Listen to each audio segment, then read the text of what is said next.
ISACAM, and the councils.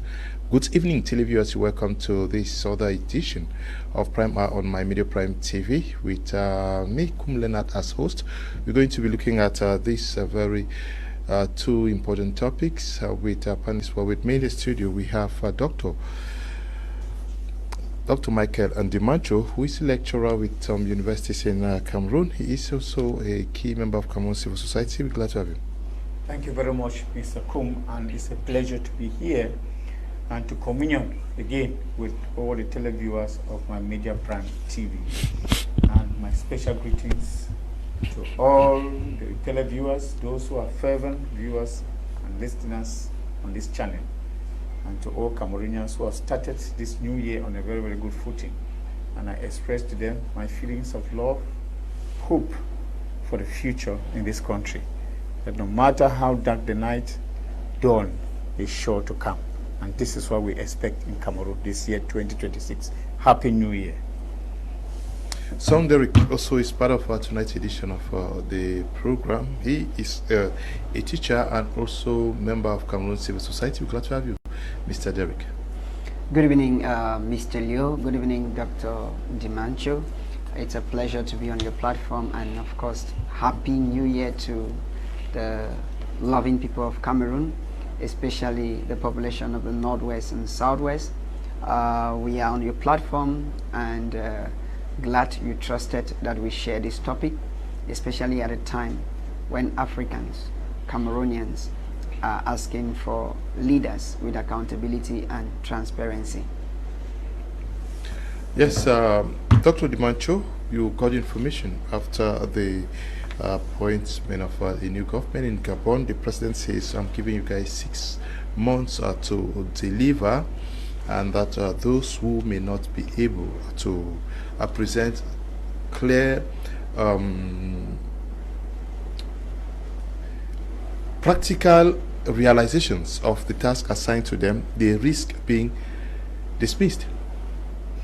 Yes, Mr. Kum, I got that very, very interesting information from Gabon, coming from Gabon. Of course, we are talking about Gabon, this small Central African country with just a population of about 3 million, where most people thought the country was down the drain because of bad leadership and all of longevity, monarchy, and all of those, starting with the Bongo family down the drain. And it was like hope was almost lost in this country. But then, as I just said in my open discourse, that no matter how dark the night, dawn is sure to come. And I'm sure that it is dawn in Gabon this time around.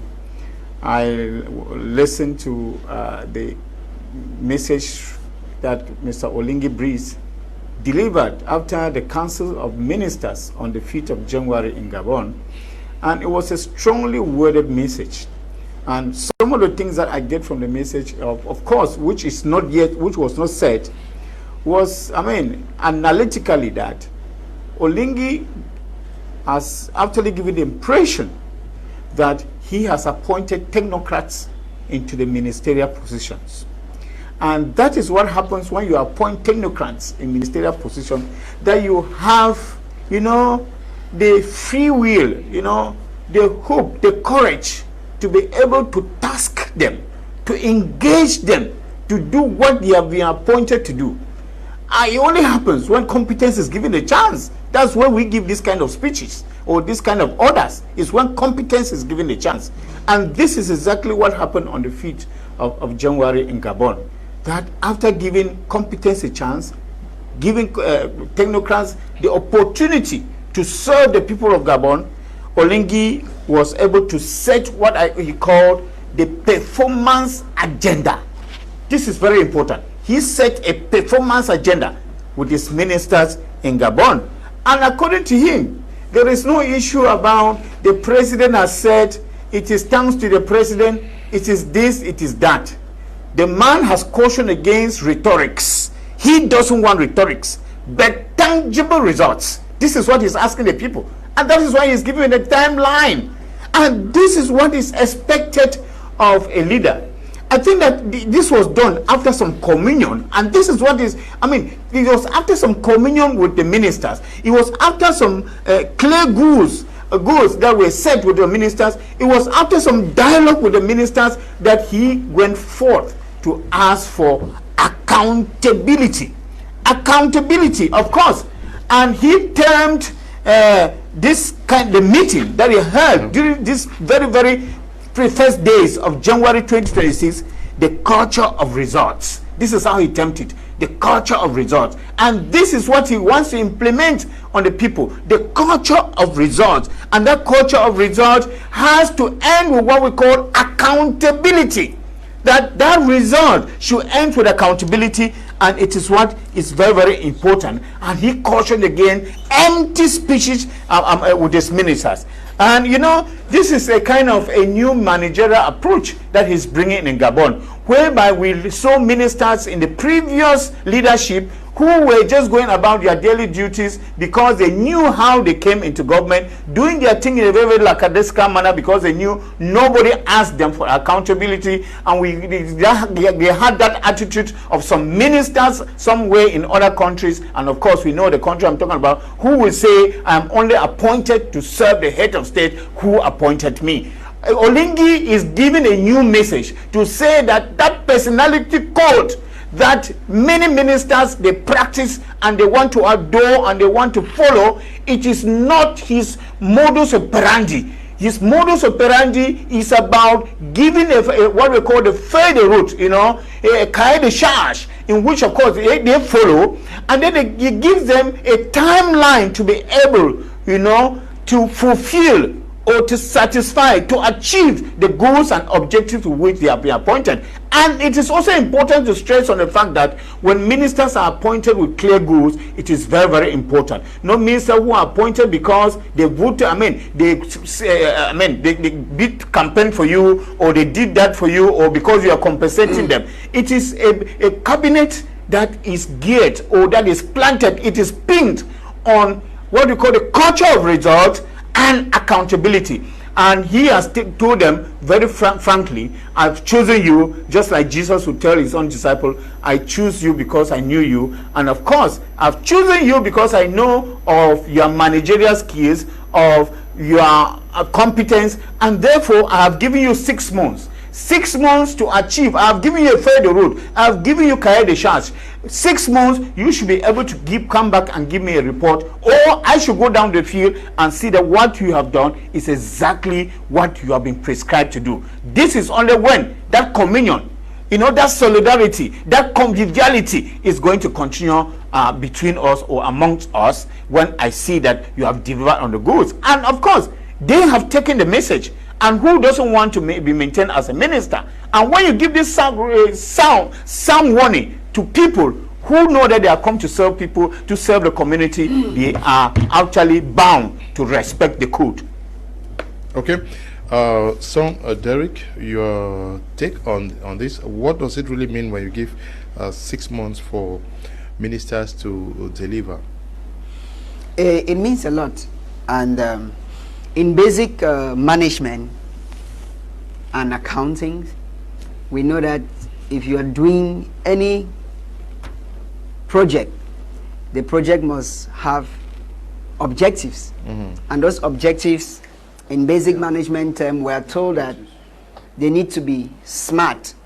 SMART as in S-M-A-R-T, specific, measurable, accurate, realistic, and most importantly, time bound. So I think the president is giving a time frame for the ministers to deliver, and it brings back leadership to accountability. Leaders need to be accountable to the people they are called to serve, and what the president is doing is simply telling them, you are called to serve, and in 6 months we should be able to see your report card. Because in management, we know that we have to set objectives and frequently evaluate the objectives to see whether we are on track or we are going out of track. If we are on track, we see how much we have achieved, and what other effort is needed. If we are not on track, we see where we went wrong and we correct it. It's a good thing he takes a very short period of time, 6 months, for them to bring back their balance sheet. After the balance sheet, we know who is productive. Remember in the Bible, in the parable of the man who gave talents to the people, others were given 10, 5, and 1. And the one who was given 10 could multiply. 5 could multiply, but the one with 1 had to keep it. And when the master came, he took it to give to the other person who could multiply. This is tasking. This is targeting objective. Telling the ministers that you are called to serve. And as long as you are called to serve, authorities have deadlines. And it restores basic management logic, where leaders should be result oriented, not authority oriented. After 6 months, he's going to be asking, what have you done?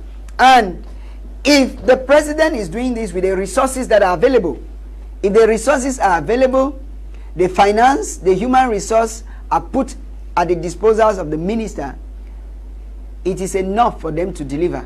Because some people, some ministers, take 2 minutes to embezzle billions, and 6 months is such a long time to do what you are called to do. And that is where we see that the president of Gabon is bringing back competence. That means we need people to be leaders because they merit it, not leaders because they have network, not leaders because of who you know, but a leader because of how you can make it work. If generally Africa can come to that point, that perspective, that point in time where we look at results, we could go to the neighboring Burkina Faso.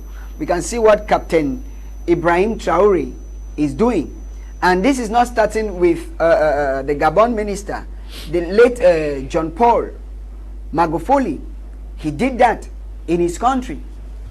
And he made sure when he visited the hospital and saw the nature of the hospital, he gave a 30 days ultimatum, and that hospital was put in order for the patients to be well treated.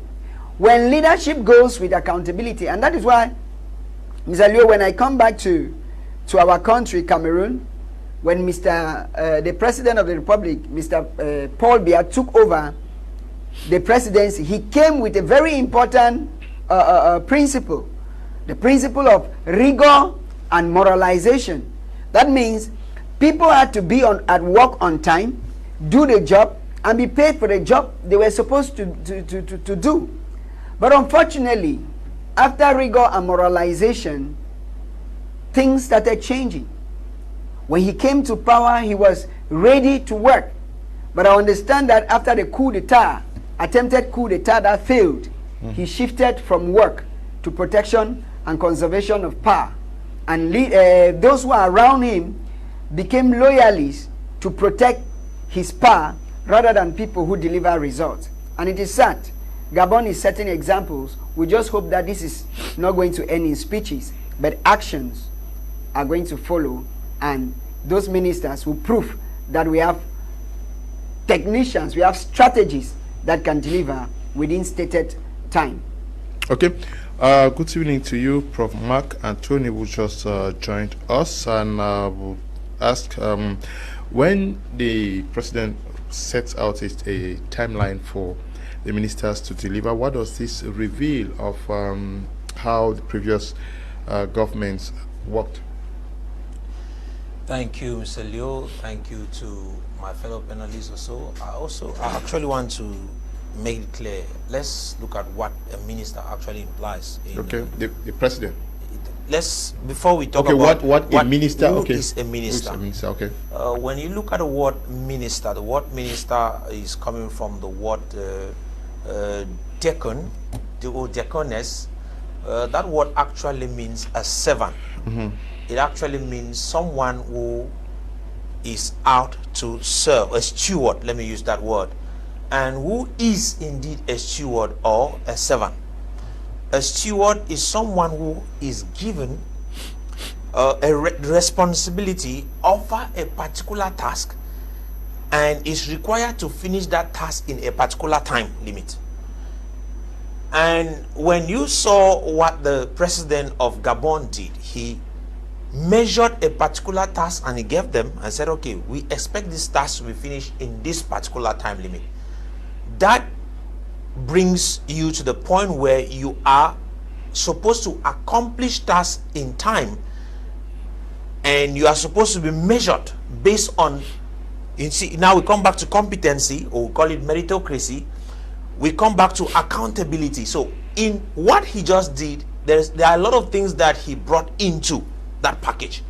So asking me what you think he did and in relation to what used to happen in the past, you see, if you look at the past government, people used to maybe appointed for the sake of loyalty to the president. They used to be appointed ministers based on tribalism, nepotism. They used to be appointed ministers based on maybe relationship. And in such a circle, do not expect results. Why? Because each person does what they want. Each person in fact, as long as you are not appointed based on meritocracy, do not expect that somebody who does not have the competence to accomplish a particular task will accomplish that task. And that, in sincere basis, is a reason why most African nations fail. Because when ministers are appointed, they are not appointed with task. They are not appointed based on meritocracy. They are not appointed for the purpose of accountability. They are appointed for compensation. They are appointed for the sake of maybe nepotism, because the person is coming from my village. I need to give him this particular job in order for him to also earn something. So the interests for the past regimes had not actually been for the growth of the nation, for results that will be created. It was for maybe compensation.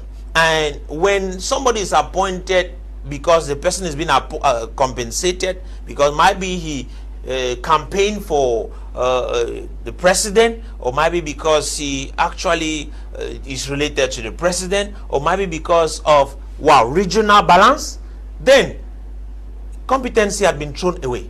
And the moment that happens, do not expect results. And that is why you see in most African nations, bringing our own country, you realize that you appoint ministers unable. You see, Mr. Leo, the second topic is what I'm going to talk more on. You look at it. If you ask the question, who is the Minister of Housing and Urban Development in this country? Because you are not supposed to look pass along the streets and see death piled everywhere. That should tell you there's incompetency somewhere. There's somebody who is unable to produce results. When you realize the Minister of Territorial Administration coming to speak for the sake of the Minister of Housing and Urban Development, it implies there's a problem where you see death all over the city, and it is the Minister of Territorial Administration who is saying that, please, I need the governors to do like this. There's something wrong somewhere, Mr. Leo. And that is where I think the president of Gabon is actually acting from. He has seen maybe the faults of the past governments. He has seen that results have not been produced. He has seen that even after much budget is being released into the different ministries, you end up not seeing tasks accomplished. And when tasks is not accomplished, the people are not accountable. And that becomes, you see, they start asking, acting as if they are in their palace. They are acting as if it is their private business. No, a ministerial appointment is an appointment for service, and not to serve the government, but to serve the people. Not to serve the president, but to serve the people. You see, we are used to, especially in our country here, where we hear ministers say they were appointed to serve the president. No, The service is never for the president. Produce results, because those results are the very reason why you were appointed, to see into it that development is brought for the good of the people. You are appointed to serve the people of the nation. You see, the sovereign power that is bestowed upon the president is coming from the people after an election. When a president is elected, it is because the people have decided to give the president their let's say, give them the sovereign power. That is what is called social contract when it comes to democracy. Once that social contract is entered, it means I am giving you my power, use it to serve me. And when the president is given this opportunity, he now appoints individuals whom he thinks can work with him to accomplish a particular task that will please the people, that will make the people happy, that indeed we voted for a president who is working for our good. But it's unfortunate that when most of these guys are appointed, they forget that they were appointed for the people. They become the enemy to the people. They instead get to start thinking that they were appointed to empower, or maybe to empower their pockets, to loot, or maybe to embezzle state funds. And that is the reason why when you are appointed and you are not given a task, and you are not given a time limit for accountability, let me be sincere, you will end up becoming a thief of the state. And a lot of ministers have done that. And I'm sure the president of Gabon looked at the whole issue and he said, no, this is not what I expected. Just see what happened immediately after the Gabon team went to the Nations Cup, was unable to produce. What happened? The government immediately sanctioned the team. There's no way. Immediately they sanctioned the team. Individuals who they thought might be were names in the particular that team, because they were unable to produce, they were not only sanctioned, but they were banned from the team. That is to tell you that there's an expectation when an appointment is made, when you are given responsibility, rest assured that responsibility goes with accountability. When you are unable to give accountability of the responsibility given to you, then you are not fit for it. That means that you don't merit the position. That implies the president of Gabon is working on three principles here that I'm seeing. You have the principle of meritocracy, you have the principle of accountability, and we talk of competency. He is working, he wants to see results, he wants to produce in his country, he wants the country to advance and develop. And so it is indeed sad that others do not copy from this, and I think they should copy from him. Yes, is this the way to go now henceforth? Yes, it should be the way to go, because not only for Gabon, let's take the case of Cameroon. Of course, because remember that there is somebody who now is like the barometer for every governance or every democracy in Africa. Well, let me call democracy in quote, and it is Ibrahim Traoré. Of course, every other person is looking now up to him to meet up with him. Remember that it is also very, very juicy when you do well and people praise you. And this is what is happening in Africa and in Burkina Faso particularly. It is now becoming like, an example to emulate by many African nations. And let me tell you, what Olengi Bliss is doing is not unconnected with what is happening in Burkina Faso, because he had the feeling of that. Remember that I quoted, it was in this platform where I quoted the swearing in of Olengi, where during that period, Ibrahim Traoré was due to appear during the swearing-in ceremony of Brice Oligui, the president of Gabon. And on that day, Ibrahim Traoré didn't even come. He sent his special envoy.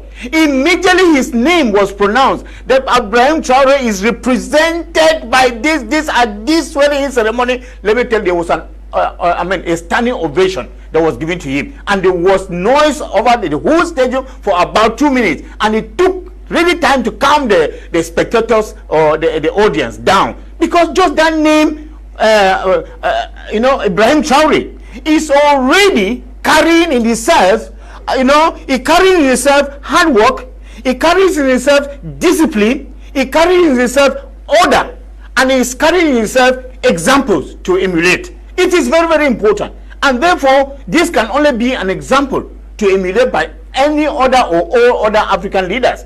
It is a fact. And they are gradually going to be contaminated. Remember that we are now living in an era where the youth have a very, very loud voice. The voices of the youth are sounding high because things are changing now because of the zeal of the youth. And therefore, many other African countries are having the zeal to have dynamic young people as leaders. And anybody who doesn't actually follow that train, that irrigation to the desired cultivation of democracy, of progress, of development, is going to be left behind. So every other country, be it being led by a youth or by an old person, wants to see that the Ibrahim Traore example or the Olengi Brice example, which is setting now, as something to follow. Prof. Mark made mention of his first example that he showed with the national team. This is to say that what? He means business. Because to have dismissed and dissolve the team and tell them you are a disgrace to all, it means that you are not carrying or projecting the views and the aspirations and the hopes of the youth of Gabon, and therefore you are dissolved. And this is the same message that he is certainly telling the ministers who are in Gabon. Remember too that there is this inspiration that we have, the issue of the civil servant, which is called fonctionnaire in French, which is actually an appellation that carrying in itself a lot of authority. But when you look at it from the English appellation, civil servant, you now understand that there are people who are called to serve. But when they call them fonctionnaire, it appears as if they have to lord it over all the other people. This is what happens. And that you find that most of the ministers are now at the level of authority, and all the other citizens are at the level of solidarity, which is supposed to be vice versa. The minister is called to serve as a civil servant. And therefore, when the president, like Brice Olengi, who has taken up a mandate to serve the people, and of course, you know that they are coming from a period, a very, very difficult period, and he wants to give an impression that, he has taken over in order to serve the people, and nobody should joke with that oath of office that he has taken. It is an important oath of office that he has taken, and therefore there is need for regular briefings from the ministers. He wants the ministers to be on the alert.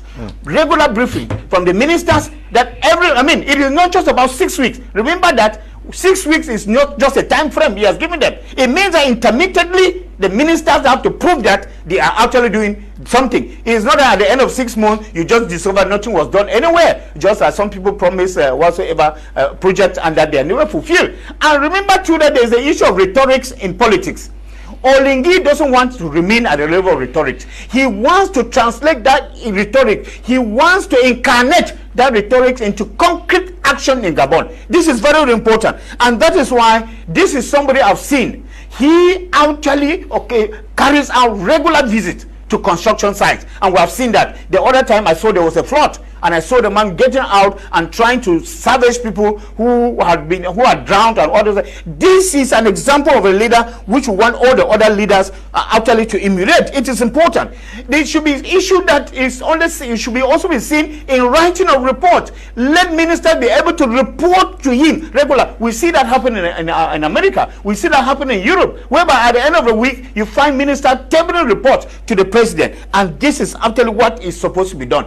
That we need civil servants all in the whole of Africa. We do not want fonctionnaires. That we want actually people who serve and who should be at the level of solidarity, not people who serve and they want to remain at the level of authority. And therefore, this is why this time frame is for. If you are accepted to serve the people, and of course, I think this would have even gone with the oath of service. And that's why in most organs, people take oath of service, because they say, I swear on my honor to serve the people of this country. It is very, very important. There are some oaths that are not sworn, but of course that are implied. And that if you accepted your nomination, your appointment as a minister, with a clear cahier de charge, because we have had some ministers who have resigned in other countries, which is important, who have surrendered and said they cannot deliver. But if you accept it and that you are going to deliver, there is one thing, of course, about these 6 months that we are not even looking at, and it is the issue of corruption. This is the first thing. When he talks about 6 months, he knows what he's doing. It is not just about delivering on the goods.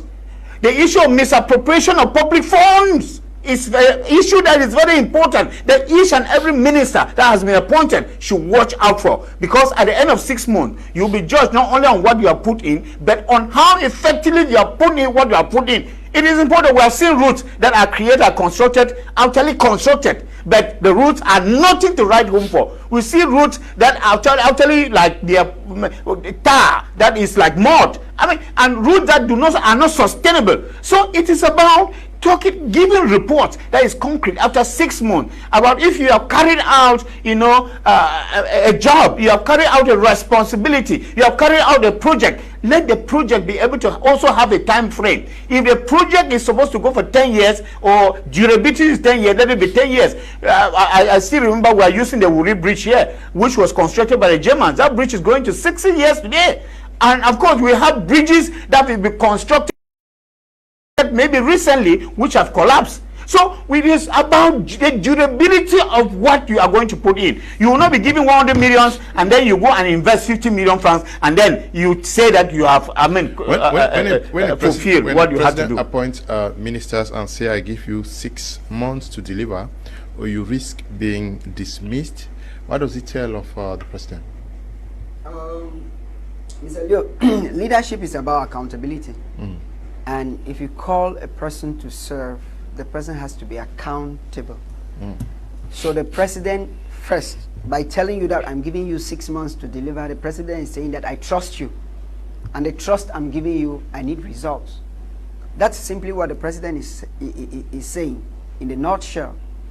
Because once you become a leader and you find people to work with you, those people carry a vision. And the reason you were elected was to serve. And if you appoint people, it is for the people to deliver those results you wanted. And Mr. Leo, I'm bringing it back to Cameroon to tell you that we have situations of embezzlement, corruption, bribery, and mismanagement of state funds that have been postponed till now, and we don't know how to do the checks and balances. Example, we had the COVID gate and the can gate, that till now the president had promised that he was going to bring the people to book. As days are passing, those things are accumulating. So if the the president of Gabon tells its minister that I'm giving you 6 months to deliver, he's giving them a short time, because every project, for a project to succeed, like I earlier stated, that project must have a time frame of checks and balances. It does not mean that those ministers are going to be there just for 6 months. But after 6 months, we're going to check your report card to see if the report card is in red or it is in blue. If the report card is in red, then you are not a good student for this school. We take you apart and bring somebody who is able to score right marks. I think that we should learn a lot from the decision of the president of Gabon, which I said, I hope this is not only a decision, it is going to be followed.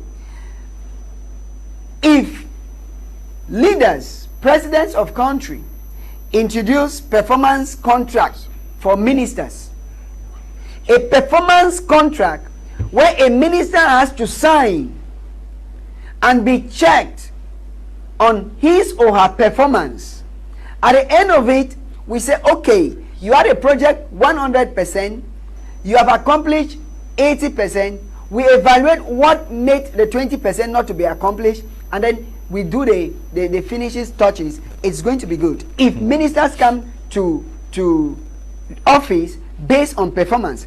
Secondly, if after the evaluation in 6 months, the president makes it possible to publish scorecards for citizens to see the performance of their ministers. Remember, we have all agreed here that in most countries, Cameroon being a very good example, most leaders or ministers are appointed based on the fact that they are loyal to a person.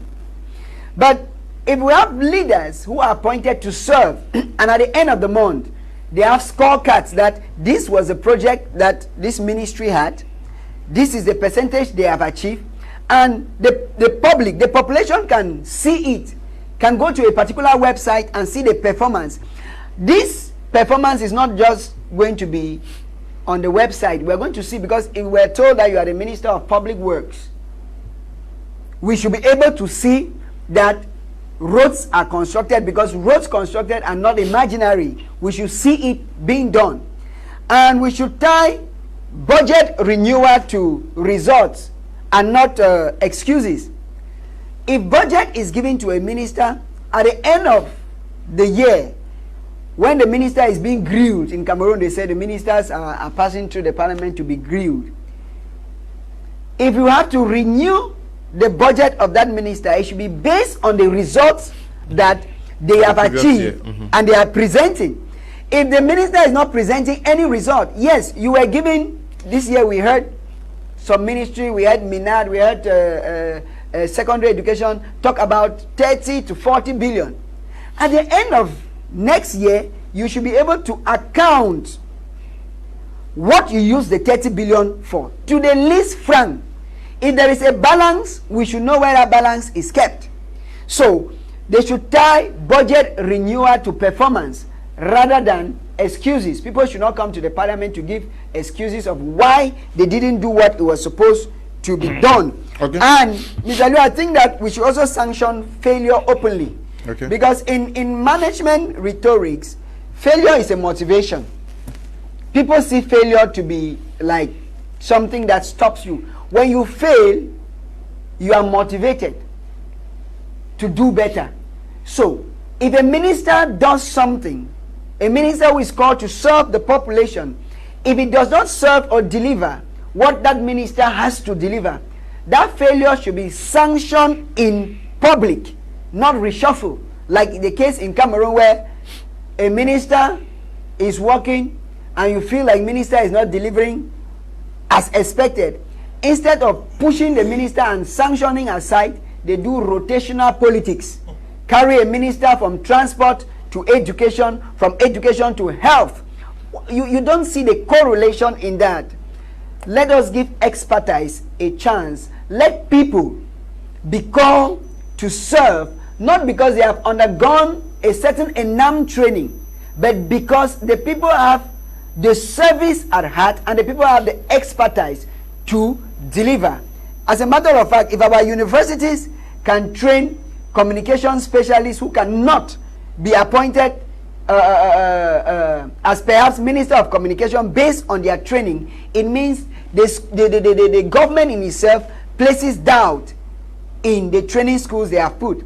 If somebody graduates like an accountant from the University of Boya or University of Yaoundé and cannot be appointed to serve in a finance office unless the person goes to ENAM, it therefore means that we are placing doubt in the same university that the government creates to train its human resource to serve it.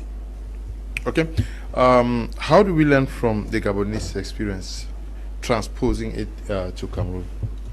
Okay, thank you, Mr. Liu. I believe that the issue of Cameroon is very particular and special.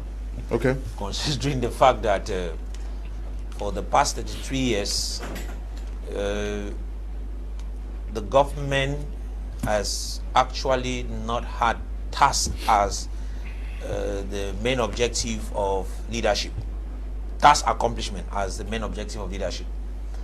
It has been, you see, in Cameroon we have this principle, which I don't know how it came into leadership, is a principle of regional balance, a principle of compensation, which when you want to look at leadership, all those particular principles go against the principle of results. You can't expect that when you compensate somebody or maybe you appoint somebody because maybe you want to maintain a party, you want to give what we call regional balance, instead of appointing the person because of merit, and expect that the person is going to produce results. Results will never come from an individual who is not competent enough, who does not merit a particular position, who was appointed because he wanted to be compensated, or maybe because they wanted to appease a particular group of people within the nation. I am sure when you hear Olange Brice asking his ministers, in 6 months, if you are unable to produce results, means you are not qualified to be a minister. When you see him doing that, it's because he appointed them based on merits. We want to say here that we expect that he appointed them knowing very well that this is what they can accomplish.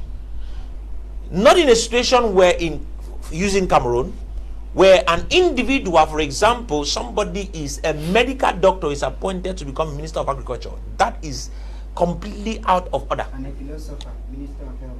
It cannot work. You take a philosopher and abandon somebody who is a doctor, a medical doctor. You take a philosopher to run his ministry, a ministry that concerns health. That cannot work. You do not expect results. Why? Because that is not competency. The person does not have the competence enough to be able to produce the results. So, Mr. Leo, looking at the situation of Gabon, you will realize that these guys have been appointed to run different ministries. Then, after the appointment, in a ministerial meeting, their president tells them, let's be categorical here.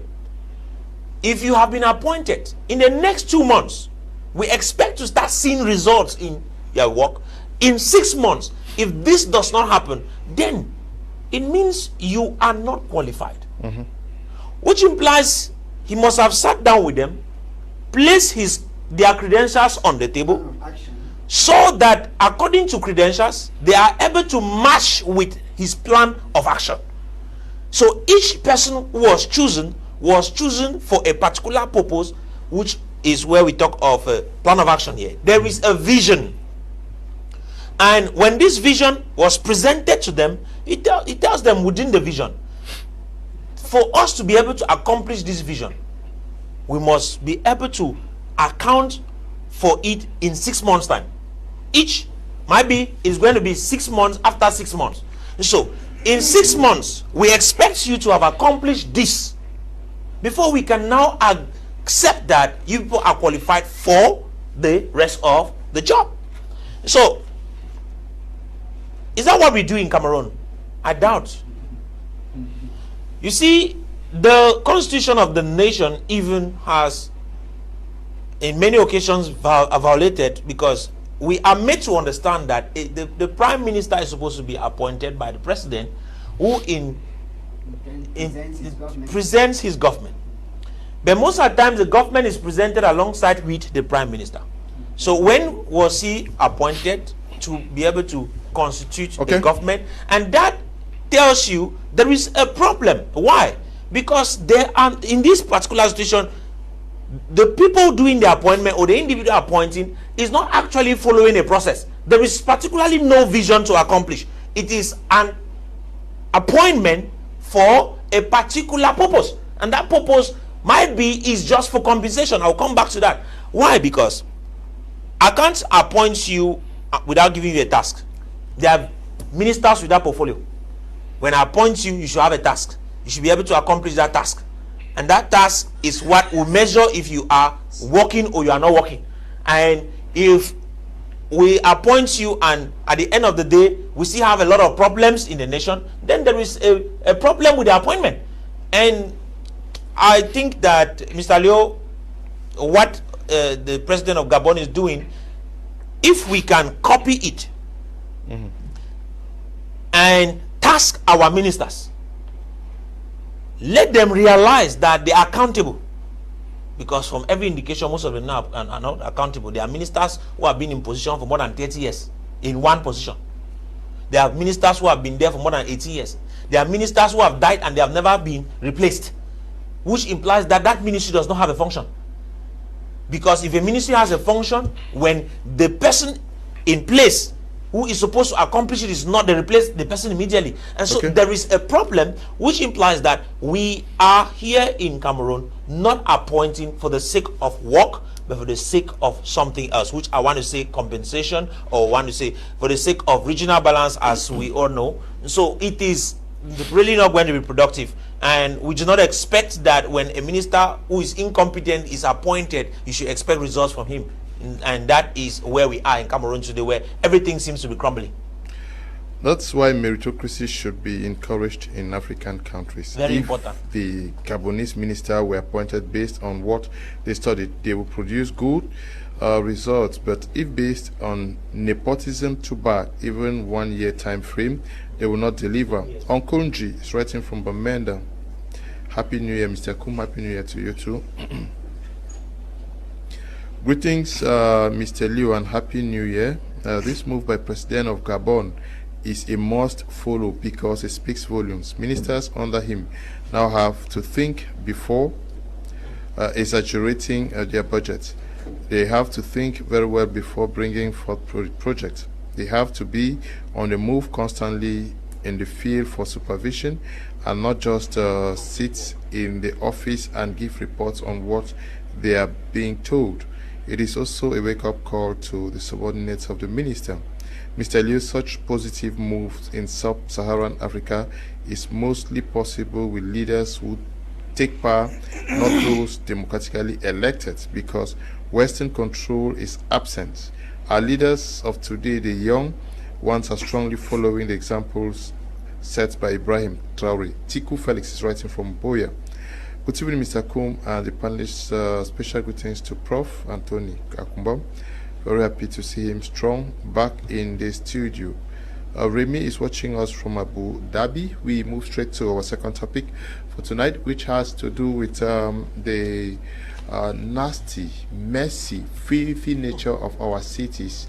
Douala is very, very complicated, especially as filth, death now competes with vehicles and bike riders almost every quarter. Yes, so almost every quarter, and we get information that Yaoundé is also the same. Boya is not left out, almost everywhere. So, Dr. Michael and Dimancho, I'm sure you guys even explain what's happening in Cameroon. I think that the first issue about the dirty towns is the lack of personal initiatives. This is the first thing. I know that most often we will just say the government has done that, the government. Yes, it is the government responsibility to carry dirt. You remember that there are many times I have cautioned people who you find somebody eating bananas, he just throws away. Somebody eating oranges, he just throws away the peelings. This is where it starts. Remember that in Cameroon, the town like Douala is almost overwhelmed with the influx of population. The town of Douala is not as it was in the year 2000. With the crisis that is beset of our Anglophone regions in the north and all, there has been a lot of influx into Douala. And this influx has caused a lot of untold disorder. First, there is uncontrolled construction, which leads to blockages and all of those. Secondly, there is uncontrolled, setting of businesses along the road, which is not checked, whereby you find those who roast corn, those who sell, fruits and all of those, they are stationed just at any point, and nobody cares to caution anybody on how they are supposed to dispose waste. Now, let me go now to the government's own responsibility. Because in the face of all of these, there is lack of regularization on how the population is supposed to comport. There is a company that is in charge of waste disposal. Apart from the company, we have councils, which of course are supposed to play their own role. Now, you realize that many councils, they care more about what they take in as money than how they keep the town clean. And it has also come to our knowledge that this company in charge of disposal of waste, most often their dues are not paid. But then, that is not even our issue. We are asking ourselves, how are these contracts actually attributed? Because you even have people who are local people who can be able to better do these things. But they decide to go carry very high, big companies to bring into town that cannot do the job. The third thing, there is what we call biogas, which is extracted from these, field, dirt, and whatsoever. That there are people who are trained and who are ready to set up companies. In some countries, electricity is dependent on 3 bases. We have biogas, we have solar, and then we have the hydroelectric. But in Cameroon, the issue of biogas will have been solved partly if the issue of waste disposal was given to those competent after to generate electricity from the biogas. It is very, very important. Now, but I'll now go to the role of the civil society, which of course you quoted. The civil society, most of them prefer office work, to sit in offices, apply abroad, write contracts, and show how filthy our towns are. And now when money comes in, they swindle. We have so many. I went into a repertoire and I saw that we have not less than 100 civil societies who are in charge of the environment, clearing waste, cleaning the environment, keeping the property of the environment. But very few of them do you see on the field. And that is why when you saw many people, of course, they kept asking us, I'm happy that Prof. Mark is a part of the Civil Society for Sustainable Development, that we went out, we have been engaging.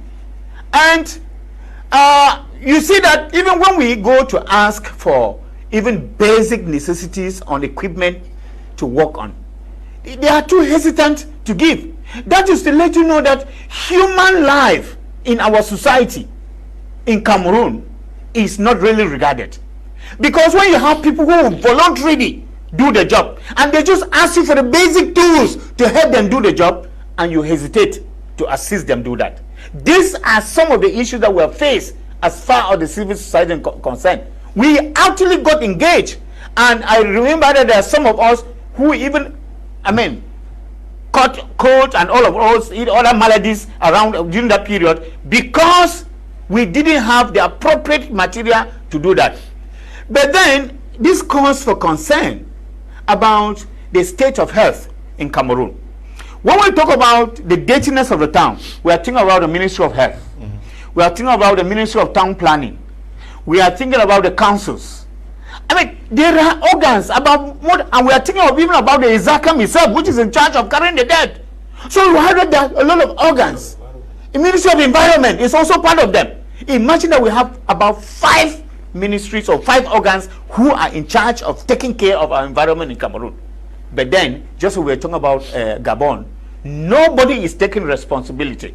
We have heaps of garbage. I remember the other time you made a video about the heap that has practically cut the road into 2, and nobody cares. We have ministers who pass on that road. We have directors who pass on that road. We have council workers who pass on that road, and all of them look at that in an askant manner, and nobody cares. It is not my problem. Now this calls for questions. Who are we serving in this country? And now it now also calls for the question of how well we think about the health, or are we in a preemptive measures of protecting the citizen, or we are in a defensive method of protecting the citizen? Because if we are in a preemptive measures, we'll be able to think about cholera, we're able to think about malaria, and then devise means that can preempt these diseases, devise means that can help the citizens be able to prevent themselves. But we keep on oftentimes on a defensive measure whereby it is when things have escalated, then now we come in now with very, very masquerading solution to be able to be. I think that the issue of town cleanliness, the field disposal and all of what is a collective attitude that we need really technocrats to be able to study, because it is not all. Look at the way people even build in town. I mean, there are a lot of disorder. You leave people to build in town in a certain area. You leave them settle and have their normal life. After 2, 5, 10 years, that is when you come to break it. But you know, when they were building, you knew that this particular place is a dangerous place, or that is the government, or that whatever. But you leave them do that. It is all disorder, and that disorder is not only physical. The disorder is moral. We need moral rectitude in this country, because there are people who have failed in all of these. We do not only need people who think that they are clean, because in Latin we say sana in mane, sana in corporis, means cleanliness of mind comes up to cleanliness of the body. We have realized that many people are very, very dirty in their minds, and that is why most people think about themselves. You will not think about big quarters that we're having in Douala here, the Denvers, the Santa Barbara, and all of those places. But when you go, you have heap of dirt, feet all over, and that people are barely surviving and others are suffocating. It is important that it be a collective work, a synergy of people who come together to be able to ensure the collective cleanliness of our town, Mr. Kum. Yes, how serious is this situation in major cities like Douala and Yaoundé? I think it's a scandal. Okay. It's if you go to a place like Bonaberi, the dirt around Garoutier, Chateau, I think the dirt has won over the road. It is a real fight. The dirt has won over the road. But I want to come from a direction that when the cities are dirty, it is not the people that are dirty. It is a system that is dirty. And when I say it is a system that is dirty, we have the ministry Dr. Ndimancho has cited. If sanitation officials had 6 months targets to be evaluated, like Gabon's president has stated, if councils were over-evaluated based on their cleanliness, like they should be, it should be done, we will not be talking about this. If a country is dirty, it is a system. You know, Dr. Ndimancho, you've said something that I want to deviate from there a bit. You've talked about clean places like perhaps Denver, but if you go there, you see dirt. It's not like the people are dirty. Even if you keep dirt in your house, after 2, 3 days, the dirt is not supposed to be in the house. You want to put it outside. And if there was a place that is assigned for that to be done, personally in my house, there are some guys who have made it as a business. Every month you have to pay them 1,500. They pass around with a tricycle to carry and go and dump. Where they dump, I don't really know. You don't know whether they will carry, they will still go and dump by the roadside. But the issue is that the dirt should leave your house, because you cannot live in the house with dirt. It is not because the people are dirty, it is because the system is not planned. Every country works in a system. If you have a porous, corrupt, and a dancing system, it cannot work. Let us go back to the simple basics. There is none of us who will go to Bonanjo and take a bike to enter Bonanjo. It is a system that is built. In as much as in Bonaberi, you eat and you throw the peelings of banana peelings, you will not do the same in Bonanjo. Because Bonanjo has built a system of cleanliness around that place. What stops it from multiplying? What stops it from going across to other quarters? It is a system that has been built in this particular place, and there are follow-up measures. In the Western world and in other countries, when there is overspeeding on the way, somebody does not come to your house. The moment your number plate is captured, the next time money is deducted from your account for this particular punishment that is done. So if systems are well put in place, if a system is put in place well, the system works automatically. We're talking about even toll gates, for instance. We pay toll gates. You don't know where that money is going to. You cannot guarantee that a piece of paper that is given to you, that particular piece of paper, that money enters. But in countries where you have that money, it is directed to a state account. It is used in the state account. It's accounted for. The system works. So I believe that if Cameroon builds a system that works and no duplication of function, we know that if the towns are dirty, this is the person who is responsible to make the clean towns. You cannot imagine during festive period this year, it was a bizarre. I've never seen Douala as dirty as this during this festive period at a time Cameroon just came out from a presidential election, at a time where those celebrating their victory should have started by announcing to the people that we are here for change. It is getting worse. If a country does not build a system that works, a system that is automated, a system that works based on principle, we are going to be where we are, because no man plans to stay with dirt. You can keep it in your house for a while, but after a while it needs to be somewhere. Has the government said this is where you should dump dirt? If at all, Isakam does not. It hasn't. And look at a place like Gare Routier in Bonaberi, where at the center of Chateau, that place was used for dumping of garbage, and there were cans there that people came and dumped. After a while, Isakam comes and carry. It is a building that is standing there.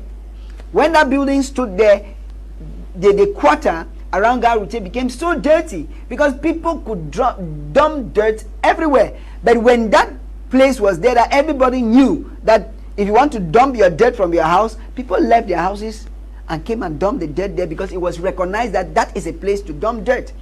The only thing the council does is that when they see that the dirt is being dumped, the only thing the council does is interdit dirt.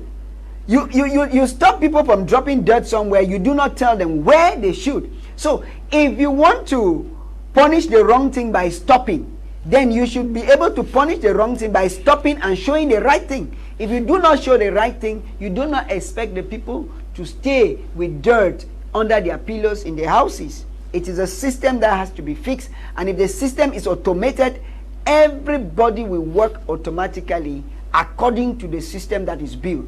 What we are suffering from is because we have a system that is not accountable. Nobody is accountable to anybody, because even the Isakam that is there, who is controlling the Isakam?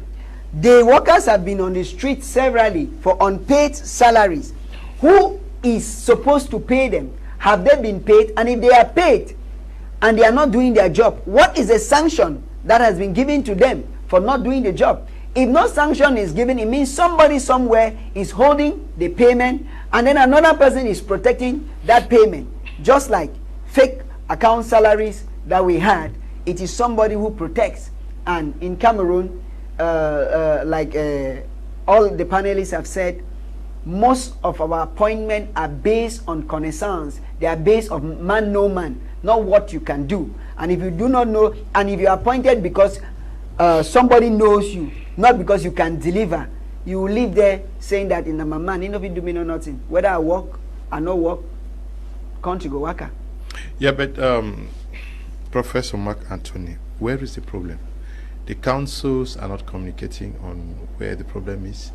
The city mayors are also not telling us what the problem is.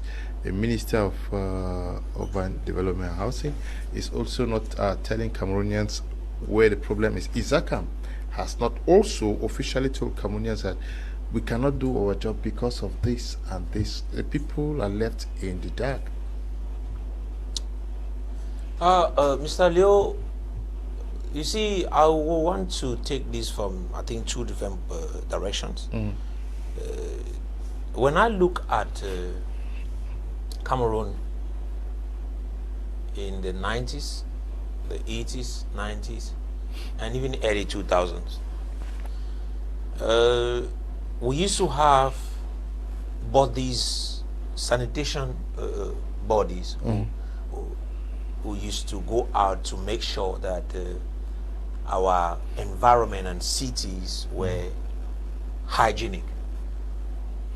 And sincerely, there was a sense of responsibility that was instilled in the population. In the regions where most of us here come from, the northwest and the southwest region, before it was difficult for you to hear that death was dumped on the streets. Eli, I don't know if the images someone just sent from Limbe are ready. If they are ready, can you just put them on the screen so that we comment on? Someone who is watching us in Limbe has sent us pictures of how nasty, how dirty Limbe has become. Once it's ready, let me know. Yes, go on. So, like I said, there are, in the regions where we come from, in the past, it was practically difficult for you to hear or see death on the street, or an individual even eat and just throw it anyhow. But the sense of responsibility instilled in the people from their homes, which is something that was based on a system that was developed, like Sondari rightly said, systems. And because of the system that was developed, you were growing with a sense that if I throw death, it is irresponsible. So you knew that you have to, maybe even in a taxi, you have to keep it in your pocket until you arrive somewhere where you can safely remove it and dump where the dump death. And that gave a sense of responsibility to individuals, to citizens. Today, there is a problem. You are asking the question, where has this sense of responsibility gone to? Because if you listen to what this is Limbe. This one says this is opposite GHS. That is yes. This is Clark's quarters in Limbe. This is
what they call the bank oju has been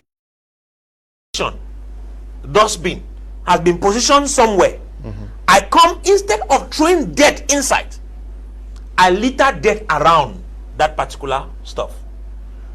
The moment I do not have that sense of responsibility of making sure I don't litter the environment, it means I have lost target. And when there is nothing that, no, let me put it this way, if there is no particular punishment that is given to me, I would think I am doing something that is okay. And look at it. A lot of citizens in this city of Douala, in particular where we live in, do not have the sense of responsibility of keeping their cities clean. They think that it is a job of Isakam or the council. It begins with you before going to the council. If I am unable to take care of my own environment, I'm a dirty person in my mind. And as long as I am dirty, do not expect my environment to be clean. So this is where we have a problem. Individuals are dirty. Then we get to the mayors. We have a problem in the city where we have duplication of functions. We have the city mayor who is supposed to have responsibility in making sure the cities are clean. Then at the same time, within the cities, there are councils. At times, you are surprised to realize that councils are waiting for the city mayor to do their job, as well as the city mayor is waiting for the councils to do his job. This becomes problematic. Secondly, the question we should be asking is, have these councils even put sanctions? It is true that I've seen somewhere where they have some particular individuals they put, do not throw refuse here or dirt here, or you'll be sanctioned with 25,000. Does that even stop people from doing it? It doesn't. Why? Because when you write such things and the people are not penalized for the wrongdoings that they are doing, then do not expect any change. Do not expect change. And that is where we are. You get to Douala 3, which is not far away from here, and Douala 5, which is where we are. Walk along the streets, dirt piled everywhere. Who is responsible for making sure this dirt is cleared? The different city council mayors of the various councils are supposed to take care of that. But are they doing it? There is a body which is in place in Cameroon called Hisakam, which is supposed to clear dirt from the streets. Are we supposed to have just one body in a country like this? Monopoly is what is also causing this problem. You don't take a huge responsibility like that and you give it to one organ. We are supposed to have several organs responsible for clearing dirt out of the city. Question: after this dirt have been cleared from the streets, where do they go to? What is the function? Because let's be sincere, in other countries, not just talking of developed countries, in other developing countries, this same dirt that is taken away, waste that is collected from streets or homes and wheresoever, is transformed into different things. Fertilizers is transformed into biogas, and you can name others. And those waste that are unable to be transformed into that direction are recycled. But what do we do with that in Cameroon? If you get to around Génie Militaire in Douala 3, that's where all dirt in Douala goes to. But what do they do with it? They just pile it. You go to Moya area, down, that's where dirt is piled. If you recently went to Boya, you realize that the road going down to Ekona from Munya has completely been eaten by dirt that is packed by Isakam. So what is the function of that body? Is it just to gather waste from the cities? No, that's not the way it's supposed to be. We are supposed to gather this waste and process, recycle them, transform them into biogas, transform them into fertilizers and other things that can help the community. And if Isakam has does not have that capacity, why not look for other organs that can do it? Then thirdly, the government. Mr. Liu, I was shocked that recently it was the Minister of Territorial Administration that wrote to governors asking them to make sure before it is February, I think February 15 or something like that, the streets should be cleared. I asked the question, where is Minister Cortez Kecha, who is responsible for housing and urban development? What is her function? Is she not supposed to make sure that our cities are clean? Or does it mean now that ministers are just appointed without objectives? What is her job description? And that is where we come to say what the president of Gabon has just introduced in his country needs to be copied and introduced in Cameroon, where ministers should be given objectives and they should be able to work based on their cahier de text. What were you appointed for? Do you have the capacity to do your job? When you are unable, you are supposed to be sacked out of government. If I was a minister of urban development and housing, I would have resigned for seeing my streets littered with dead everywhere. Okay. I remember when she was appointed, the moment she was appointed minister, there were places in Yaoundé, the city of Yaoundé, where refuse was coming out of streets. She did a good job in making sure that she repaired those things. What has happened now? This refuse, waste that have been collected and dumped, in fact, is practically causing illness everywhere. People are sick. You cannot live in the city of Douala or other regions well because the whole place is smelling. And for that reason, there is need for the government to wake up, because in reality, we do not have a government in this country based on what is happening. It seems as if it is a no man's land, and that is not what they were appointed for. Now, Dr. Dimancho, we know that when a visitor says, I want to visit a country, especially Cameroon, they're landing at the Douala International Airport or the Simalen International Airport to see Cameroon through Douala and Yaoundé. Do we really consider the face and a picture we paint to people coming from other African nations, not to talk of the world?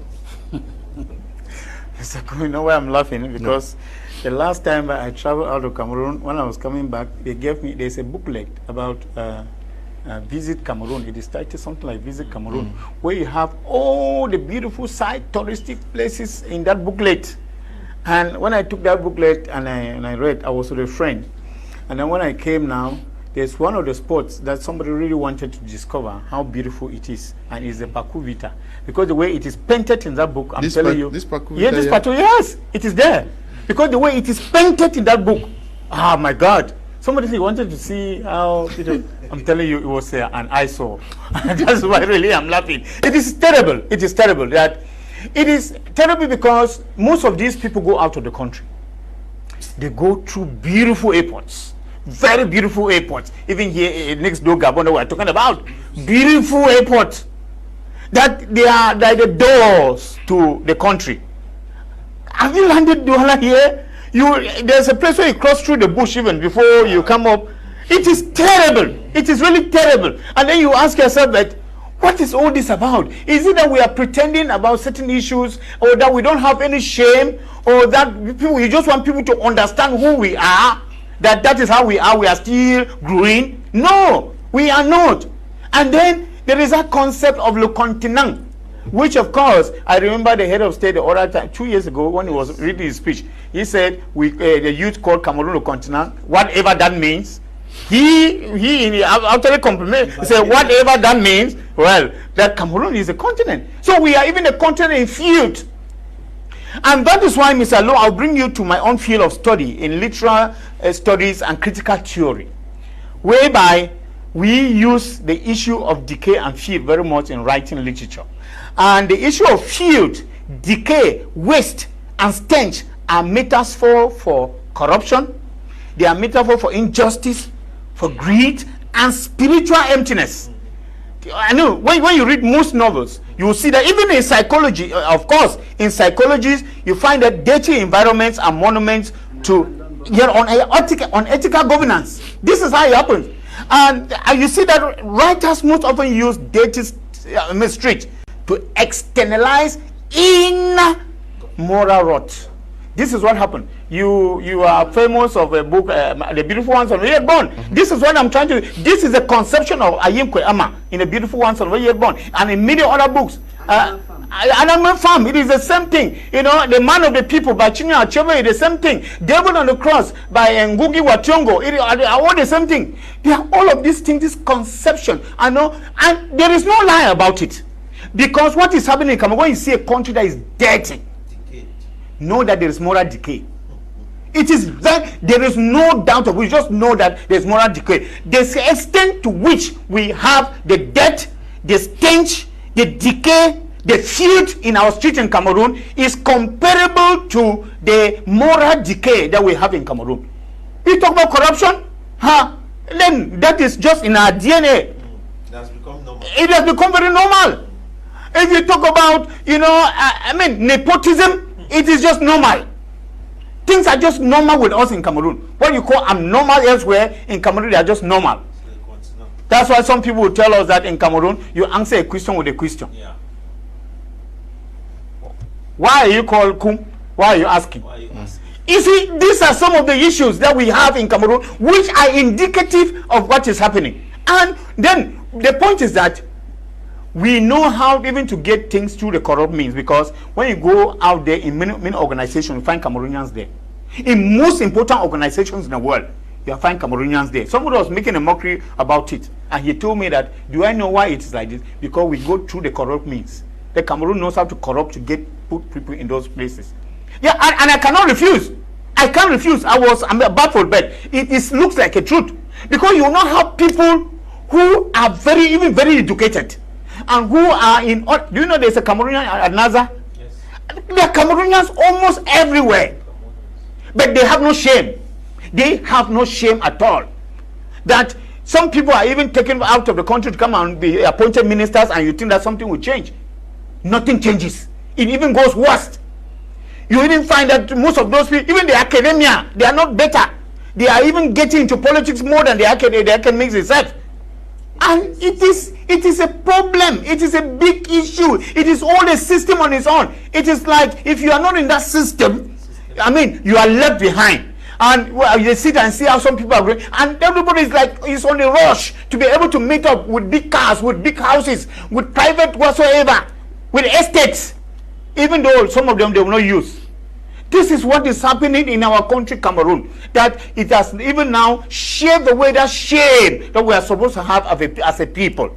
Because I do not know those people who really have money. You know, you have somebody who has built a very mighty house around him. It is all filth. It is all filth. And then you ask yourself, even basically, can these people not be able to assist in this? The culture of even having a day off for cleanliness is an Anglophone culture. I remember there's Obama, the parliamentarian for the Ocean Division, who once said, you people are talking about the Anglophones, go to the Anglophone region, you see how clean these people are. But I know this was before the Anglophone crisis. Yeah. Because basically now we have been abandoned to ourselves. Those who actually did those things, they have, abandoned the places for their own lives. So, there is the issue of keeping the town clean on Thursdays. Do you know there is a day for sports for most people? A day for sports and alcohol. We say from Thursday morning to 10 o'clock that all places should be closed, and there's clean-up campaign. It's a time for football, time for day zero, and time for alcohol for most people. On that day, you can fly on the road free because nobody is going out. At least people are just back doing their sport and drinking their beer. No, but you find that the field is there, and that is why when we are talking about Gabon and talk about giving timelines, you ask somebody, a mayor or the super mayor, who tells us that on Thursday there's clean-up campaign. He doesn't go out to see to check. Imagine. Oh, cry, beloved country, Alan Patton. You do not even come out to see, to check whether that day that has been set free for cleanliness has it been clean. The guys are in their air conditioned offices, just waiting and waiting for who to come in. This is terrible, and this is something that I think that we really have to solve. It is endemic, and we will talk up to when. But I think that the youth have to take their responsibility. And as I said, let youth create, small CIGs, common initiative groups. Let them create small civil society organization and show as an example. It is very important that you should be able, in talking, we should show as an example. I'm saying here because we started showing the example. Because if we didn't start showing, I don't know how we'll talk about it here. No, we are not so that, and we are not ending, and we are moving forward. Even the basic support, as I said, nobody is ready to give us, but we are moving forward. This is how we have to preach the gospel of cleanliness in Cameroon. It is a gospel that has to be sounded on a hilltop, Jesus giving the sermon on the mount. Let's assume that Zacam is not doing the job because they are owed so much money. Maybe their machines are broken down and they have not been able to repair them or acquire new ones, and unable to pay salaries because people who have worked for 8 or 10 months without salaries, they're dropping out of work. But what stops the councils themselves to think of alternative measures to keep these cities clean? Good. Mr. Liu, there's a word I will use frequently, a system problem. Cameroon has one big problem, and that problem is the system. You know, at the time we are talking about decentralization, at the time we talk about councils having budget, although some used to complain that the budgets are small, but they don't justify what they do with a small budget. The council, because every municipality, the mayor has as a duty to make his own municipality as clean, as livable as possible. But if Isakam is failing, it does not mean that the city should become a garbage yard for everybody. We're talking in Douala, where Douala has, the way Douala is, the location of Douala, it has the best form of drainage. Douala should have been one of the cleanest cities because it has a drainage that drainage pattern is not used. It therefore means the experts who are supposed to do the job are not given the possibility or are not given the opportunity to do that. We have agreed here that we have an example in this continent now, in the reincarnation of Thomas Sankara in the person of Captain Brahim Traore. You have seen what he does, gathering little children, gathering people to go to the street, to mold blocks, to clean the towns. He is in the field. And I'm sure at one point in time we saw that with the president of Senegal or a president of another country, where during days of cleanup, they are in the street to make sure that they show the people how to do it. We've seen Captain Traore use prisoners to do the job that people may be running away from. In Cameroon, we have people who are in New Bell. They don't do anything. The government could have used those people, if Isakam is failing us, to do the cleaning and reduce their prison terms. You can tell somebody that, okay, you are here as a prisoner, you have been sentenced to 10 years in prison. Okay, we are going to be taking you to do cleaning in town. After 5 years instead of 10 years, we will release you. That is doing a service. Our prisons are becoming places where we tame wider persons rather than places where we rehabilitate, because we should have taken these people to recycle. Coming back, Mr. Liu, the councils are failing because we live in a system where accountability has no place if the mayors were accountable to somebody, then that person should have come, as we are talking now, to ask, why is Douala 4 so dirty? The mayor should be able to give the account that the Douala 4 is dirty because this person did not do the job. And the person who did not do the job should be held responsible for not doing the job. When you live in a country where foundation stones are celebrated and buildings are never celebrated, these are the results. When you live in a country where everybody does anything, what they like and how they feel, when you live in a country where leadership is about prenez le commandement rather than take service, that is what you see. I think our leaders and the citizens have to take back responsibility. And that responsibility comes when you are accountable to people. But when you live with the people where you command them rather than living by example, you see these things.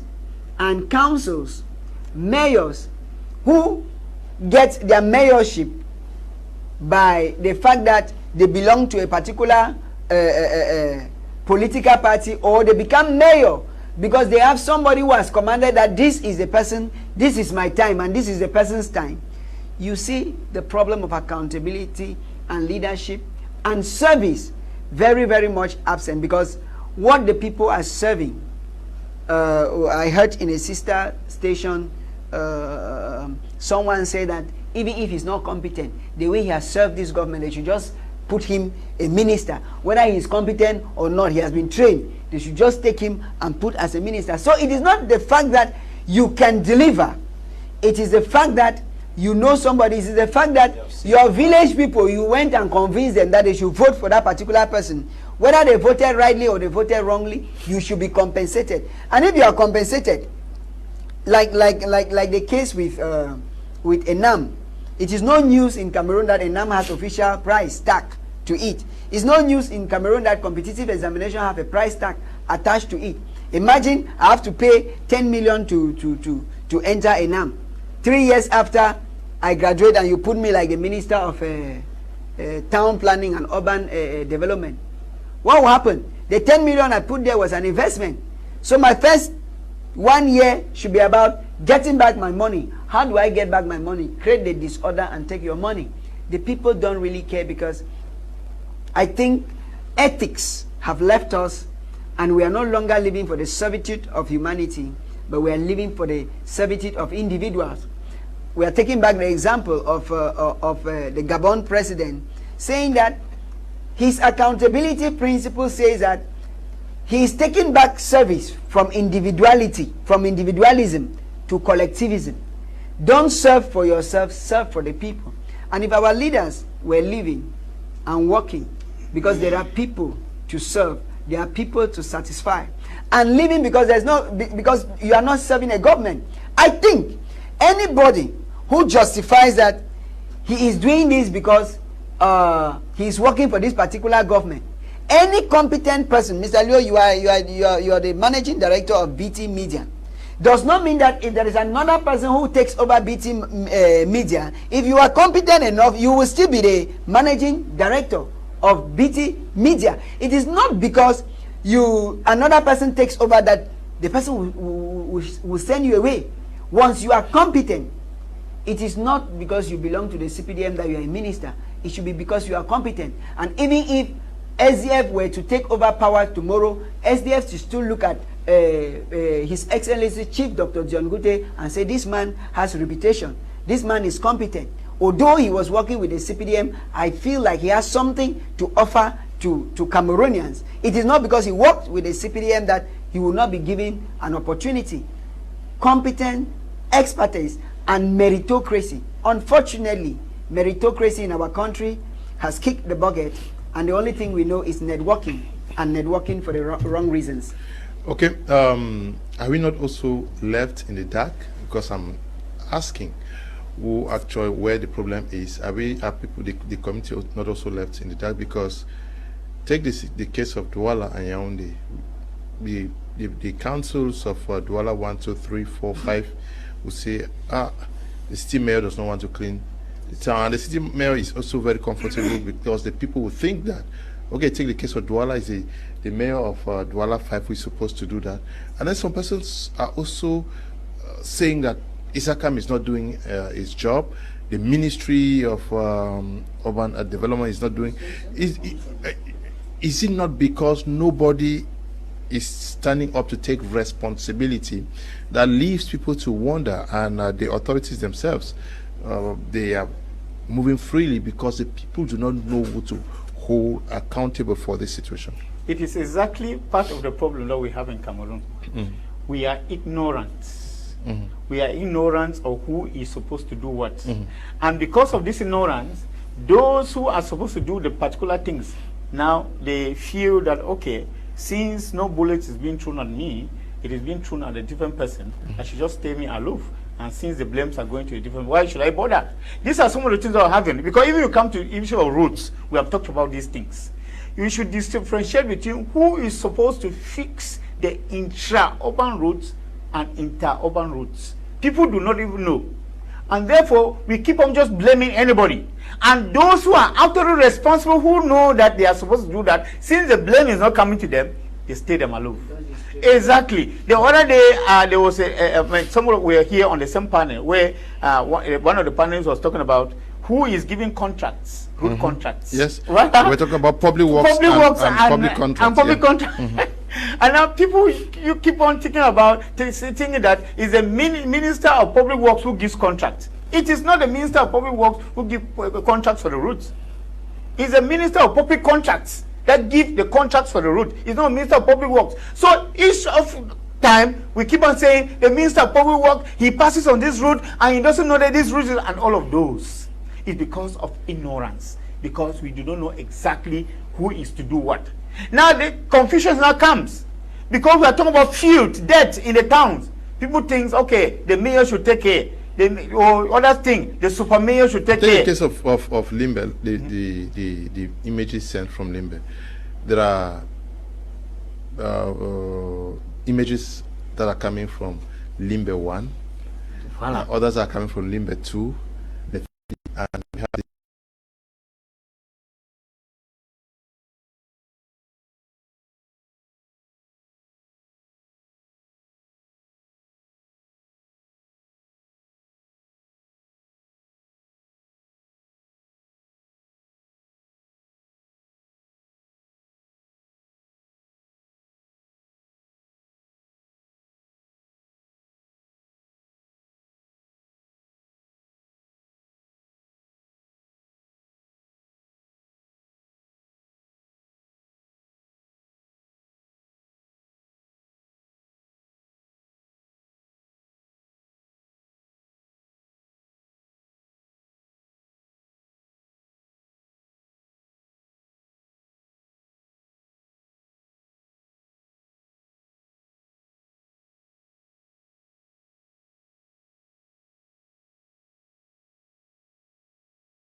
be categorical here. There are no two problems in Cameroon, just one: the system. The system is broken, and once the system is broken, it spills in every direction. The center cannot hold. So yeah, so there is need for that particular system, which is the central machinery holding the other aspects of the nation, to be put in place. Once it is done, you see practical results. You see people will do things because they realize it is the right thing to do. People will do things because they know if they don't do it, there is a particular sanction that is attached to it. But at the end of the day, the question is, are Cameroonians ready for a system change? Because we talk like this. I saw within this past period of elections, Mr. Leo, I realized that Cameroonians, in reality, they use their mouth to say that they want change, but in reality, the change is not in their hearts. And it is something that a Cameroonian who is willing to work for change ends up getting discouraged. So I think that we should look at the system. Let the government discouraged work. by the people who turn around against you are not serious. Yes. Okay, we are out of time. We have to end here. Dr. Dimancho, one last word to what you think needs to be done at the local level. That we are expecting the bombshell from the President of the Republic, as he promised. It shouldn't be like waiting for Godot, waiting for someone or something which no one can see. And we think that the President, as he has promised, he should stand on his words. I think that the wait has been too long, because when you give a kind of a presidential speech of that nature, hitting your hand on the table, and that is what we were expecting from Gabon too, that when you give a speech of that nature, we expect immediate results. Because once you take a little bit of time now, it kills down the spirit, and even those who eventually choose to know that you are not a serious person. So if this week passes without us getting that bombshell, then I just think that Cameroonians are their own. But we think that we need a better country. The youth need to engage. Despite all, at one moment, when you drown, hang on a snake, you never know how you are going to get on the other side of the river. Good evening, and once more, Happy New Year to the people of Noni, to all the funds and the people of hard-working people of Noni, and to all Cameroonians. Thanks so much for inviting me once more, Mr. Kum. Thank you for coming, Derek. Thank you so much, Mr. Liu. We always say what we need is a complete system overhaul. And if the president is planning to appoint a new cabinet, we should not have the rotational bush following kind of minister where you take one and rotate to the other. We should have people who are competent. And it is not about who, it is about the mindset, it's about the method, and it's about the measurability of targets that are set. Therefore, if the president appoints new minister, each ministry should come with a target, and the target should be in blueprints, so that from every time Cameroonians can go and check the scorecard and judge the progress of each ministry, what they have done, what is still to be done, and what is expected from them. This is a Cameroonian for all of us, and if we don't build Cameroon, we're going to continue to suffer from the brain drain we are suffering from, as we see all Cameroonians trying to go into the syndrome of bush falling. Okay, thank you too for coming, Prof. Mark. Thank you very much, Mr. Leo, and I want to extend my greetings to the people of Kijom and the funds of Kijom, wheresoever they are. I think we just had the first annual festival, which has been for 9 years not happening in Kijom Keku. We call it Keben Kingdom. It just happened. And I want to salute the courage of the people of Kijom for actually taking the step to make sure that they reinstate this particular cultural festival that happened. And to the funds, I say courage to you for the job that you guys are doing in your various communities. And I want to say every member of their different communities get involved, because we need to bring change in our communities. Thank you very much. Thank you guys for coming, and to the production team, we are very grateful, and also to all of you who took time off to watch tonight's edition of Prime on My Media Prime TV. Stay blessed. Bye bye.